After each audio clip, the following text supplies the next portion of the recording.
Chapter 8. The Abused Abuser. Seize him, manacle him, chain him, and cast him into the blazing fire of hell. It must have been hot in Mecca. Tempers were flying. As the Hajj season approached, Muhammad became a menace. The merchants knew that if he started babbling his nonsense to the pilgrims, it would detrimentally impact the Kaaba Inc.'s revenue streams and their pocketbooks. So at a meeting Muhammad called to present his claims, Abu Lahab, the Prophet's uncle, said, Muhammad is trying to bewitch you. With that, the Quraysh got up and left before the messenger could speak. The following day they gathered again. This time the apostle said, Kinsman, I know of no Arab who has come to his people with a nobler message than mine. I have brought you the best of this world and the next. As Muhammad confessed earlier, the purpose of his religion was to steal the treasures of the Persians and Romans. The message of Islam, he said, was the best of both worlds. If you survive, you get booty. If not, you get virgins. Bukhari. I heard Allah's apostle saying, Allah guarantees that he will admit the Muslim fighter into paradise if he is killed. Otherwise, he will return him to his home safely with rewards and booty. Islam is as simple as it is perverse. Ishaq. So which of you will cooperate with me in this matter, my brother, my executor, and my successor being among you? The men remained silent. I, Ali, though the youngest, the most rheumy-eyed, fattest in body and thinnest in legs, said, I will be your helper. Muhammad laid his hand on my back and said, He is my successor. Listen to him and obey him. The Meccan men got up, laughing. They told Abu Talib, He has ordered you to listen to and obey your 10-year-old son. Okay, that didn't go very well. Then, ever courageous, the wannabe pirates turned tail. Ishaq. When the apostles' companions prayed, they went to the glens, so that their people could not see them.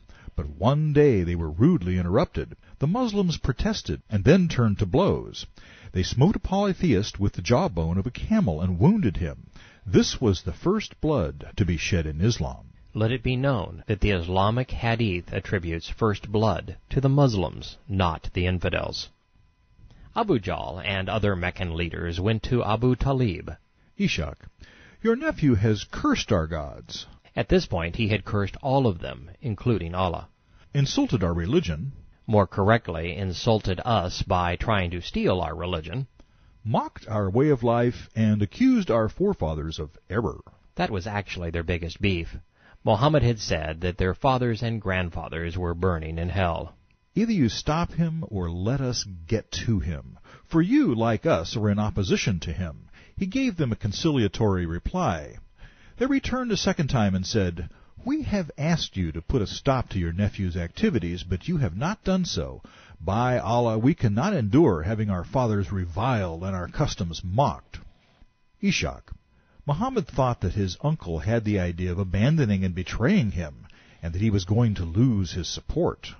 While the Meccans were disgusted by Muhammad and his message, they held Talib in high esteem. Without Uncle Abu Talib's support, the Prophet would have been run out of town. The apostle broke into tears. Ishaq tells us, The situation worsened. The quarrel became heated, and the Meccans were sharply divided. Every tribe, actually clan, fell upon the Muslims, seducing them from their religion. But Allah protected His Prophet from them through his uncle. Therefore, as the Hajj drew nigh, the Quraysh chiefs held a conference and launched what Muslims called a propaganda campaign against Muhammad. Ishaq. If we say contradictory things about Muhammad, we might lose our credibility. And thus the financial benefits of being heir to Qusay's religious scam. Therefore, let us agree upon one criticism, which we can all claim without dispute. Some say that we should call Muhammad a deranged soothsayer. But is this the incoherent speech of a madman? Yes. Some say he is possessed, but there is no choking, spasmodic movements, or whispering. Actually, this is how Muhammad said he endured his revelations. Others said, then let us say he's a poet. No, he is no poet. We know poetry in its forms. Muhammad's Quran poetry was identical to that of the Hanith Zayed, as you will soon discover. Then they said, he is a sorcerer. No, we have seen sorcerers in their sorcery. With him there is no spitting and blowing. There are dozens of hadith depicting Muhammad spitting and blowing to exorcise illness and evil spirits. Then what are we to say? For by Allah his speech is sweet, his root is deep, and his branches are fruitful. No revisionist history here. I'm sure Muhammad's biggest critic said it just that way. Muhammad's relatives and neighbors, men and women who knew him far better than any Muslim today, said, the nearest thing to truth is that he is a sorcerer who has brought a message by which he separates a man from his father, his brother, his wife, children, and family. They all agreed. Then, according to their scheme, the men of Quraysh spread the word that this is nothing but ancient sorcery among the pilgrims in the Hajj season. They warned everyone they met that Muhammad was a possessed sorcerer, stirring up divisions in the families. Well, I think Satan is too smart to have inspired the Quran. The Quraysh were right. Muhammad wanted to destroy the family unit. He, like communists today, focused on replacing this societal bond with religious submission to leader and doctrine. And as we shall see, he prevailed, turning brother against brother and son against father. In his pro-Islam Quranic commentary, Madudi says, one finds that the Quran was not revealed to preach religious tolerance, as some people seem to think, but it was revealed in order to separate the Muslims from the disbelievers' religion, their rites of worship, and their gods, to express their total disgust. That would be true. A poem alleged to be from Talib dominates the next 5 pages of Ishaq's Sirah. The unbelieving pagan infidel speaks reverently of Islamic rituals.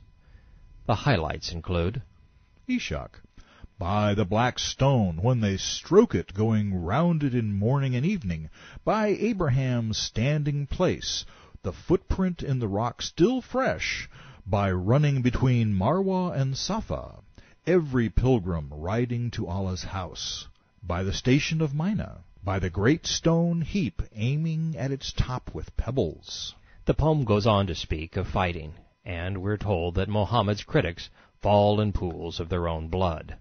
For if we are men, we will take revenge, and you will suffer the full effects of war. Muslims should be troubled that an unbelieving pagan endorsed their rituals, and he was more prophetic than their prophet. Yet that pales in comparison to what Abu Talib said next. Ishaq, tell Qusay that our cause will be blazed abroad. Give Qusay the good news that after us there will be a falling apart among our enemies. He was correctly crediting Qusay with being the founder of the cause that will be blazed abroad by the sword, Islam. The next Ishaq Hadith provides an excellent segue back into the Quran. When the Quraysh became distressed by the trouble caused by the apostle, they called him a liar, insulted him, and accused him of being a poet, a sorcerer, a diviner, an occult soothsayer, and of being possessed. However, the apostle continued to proclaim what Allah had ordered him to proclaim. He excited their dislike by condemning their religion, forsaking their idols, and leaving them to their unbelief.